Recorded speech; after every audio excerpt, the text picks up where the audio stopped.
شبانہ رحمان گزشتہ 20 برسوں سے صوبہ خیبر پختونخوا کے دارالحکومت پشاور کے لیڈی ریڈنگ ہسپتال میں خدمات سر انجام دے رہی ہیں اور جس روز پشاور کے آرمی پبلک اسکول کے حملے میں ہلاک اور زخمی ہونے والوں کو یہاں لایا گیا وہ ڈیوٹی پر تھیں۔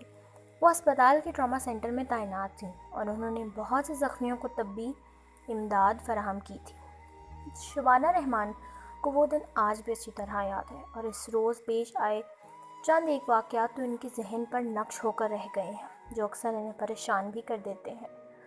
ان کا کہنا تھا کہ اس حملے کے بعد وہ اور ان کے بچے اکثر خوف زدہ رہنے لگے تھے۔ انہوں نے کچھ زخمیوں کا ذکر کیا جن میں ایک 12-13 سال کا بچہ بھی شامل تھا جو حافظ قرآن تھا۔ اس بچے کو بیڈ پر لٹایا گیا تو اس کے سر، جسم اور ٹانگوں پر گولیوں کے زخم تھے۔ اس کے جسم سے خون بہہ رہا تھا اور حالات بہت خراب تھے، لیکن حوصلہ پہاڑ جیسا تھا اور وہ بچہ مسلسل قرآن کی تلاوت کر رہا تھا۔ شبانہ رحمان نے مزید بتایا کہ ڈاکٹر اور سٹاف اس بچے کا علاج کر رہے تھے، لیکن وہ خاموشی سے صرف تلاوت کرتا رہا یہاں تک کہ اس کا دم نکل گیا۔ ان کا کہنا تھا کہ وہ اس بچے کو آج بھی نہیں بھول پائیں۔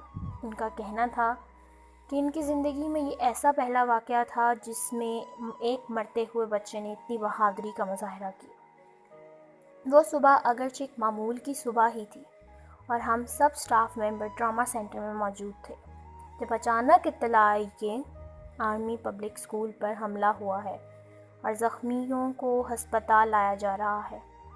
ہم نے اس کے لیے تیاریاں شروع کر دی اور مطلوبہ سامان سٹور سے لیا۔ جب پہلا زخمی آیا ہم نے فوراً تیاری شروع کر دی۔ ہم سمجھ رہے تھے کہ چند ہی زخمی ہوں گے، لیکن پھر دیکھتے ہی دیکھتے بڑی تعداد میں زخمیوں نے آنا شروع کر دیا۔ ان کا کہنا تھا کہ میں گزشتہ 20 برسوں سے ایک نرس کے طور پر کام کر رہی ہوں اور زیادہ وقت میں نے ٹراما سینٹر میں کام کیا ہے۔ اس دوران میں نے بہت سے دھماکوں کے زخمیوں کا علاج کیا ہے۔ شروع کے دنوں میں ذرا خوف ہوتا تھا اور پریشانی بڑھ جاتی تھی، لیکن پھر مسلسل دھماکوں کی وجہ سے میں عادی ہو گئی۔ لیکن آرمی پبلک اسکول کا واقعہ بہت ہی مختلف تھا۔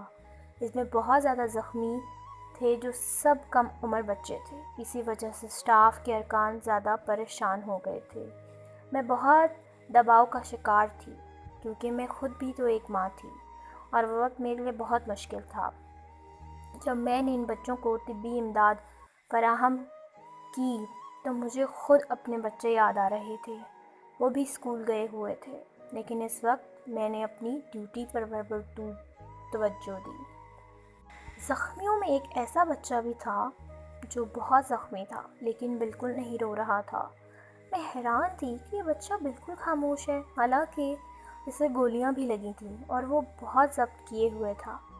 لیکن جب اس بچے کے والدین ٹراما سینٹر میں داخل ہوئے اور بچے نے جیسے ہی انہیں دیکھا اس نے رونا شروع کر دیا اور پھر بہت رویا۔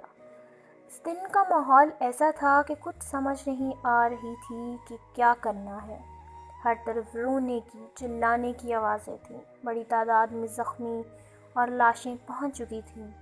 میں اور میرے دیگر سٹاف کے ارکان اور ڈاکٹر سب اس وقت سخت ذہنی دباؤ میں تھے کیونکہ وہ زخمی کوئی عام زخمی نہیں تھے بلکہ بچے تھے اور اکثر بچوں کو بہت زخم آئے تھے۔ انہیں دیکھ کر خود رونا آتا تھا کیونکہ میں خود بھی تو ایک ماں ہوں۔ اس سے پہلے جتنے دھماکے ہوئے تھے ان میں زیادہ تر بازاروں یا مساجد میں ہوئے تھے اور ان کے زخمی بڑی عمر کے افراد ہوتے تھے۔ انہوں نے بتایا کہ مینا بازار والے دھماکے کے بعد بھی وہ ٹراما سینٹر میں ہی تھیں اور اس دھماکے میں بہت زیادہ بچے اور خواتین زخمی ہوئی تھیں۔ اس دھماکے کے بعد کیا ہوا؟ اگرچہ پشاور اور خیبر پختونخوا کے مختلف علاقوں میں دہشت گردی کے خلاف جنگ کے دوران بڑی تعداد میں دھماکے اور حملے ہوئے تھے اور ایسے بھی دن تھے جن میں 2 یا 3 دھماکے ہوئے ہوں اور ان تمام زخمیوں کو لیڈی ریڈنگ ہسپتال کے ٹراما سینٹر میں ہی لایا جاتا تھا۔ یہ ٹراما سینٹر اس سے پہلے محدود ہوا کرتا تھا، لیکن اے پی ایس کے واقعہ کے بعد اس کو وسیع کر دیا گیا اور اس میں مزید بستر اور سہولیات بڑھا دی گئی۔ اس ہسپتال میں تعینات عملے کے افراد نے بتایا اس طرح کے واقعات کے بعد اسٹاف کی نفسیاتی کونسلنگ بھی کی جاتی ہے اور ایسے واقعات سے نپٹنے کے لیے تربیت بھی دی جاتی ہے۔ آرمی پبلک اسکول پر حملے کو 6 سال مکمل ہو گئے۔ آج سے 6 سال پہلے یعنی 16 دسمبر کو یہ واقعہ پیش آیا تھا۔ اس حملے میں ہلاک ہونے والے بچوں کے والدین آج بھی اپنے بچوں کو یاد کرتے ہیں۔ ان والدین نے مل کر اپنا ہی ایک حلقہ احباب بنا لیا ہے اور یہ خاندان ایک دوسرے کی خوشیوں میں اور غموں میں بڑھ چڑھ کر حصہ لیتے ہیں۔ ان والدین نے ایک واٹس ایپ گروپ بھی بنایا ہے جس میں اپنے بچوں کی یادوں پر مبنی ویڈیوز اور باتیں شیئر کرتے ہیں۔ آرمی پبلک اسکول حملے میں ہلاک ہونے والے بچوں اور اسٹاف کے والدین رشتہ دار آج بھی قانونی جنگ لڑ رہے ہیں اور ان کا کہنا ہے کہ ہمیں ابھی تک انصاف نہیں ملا۔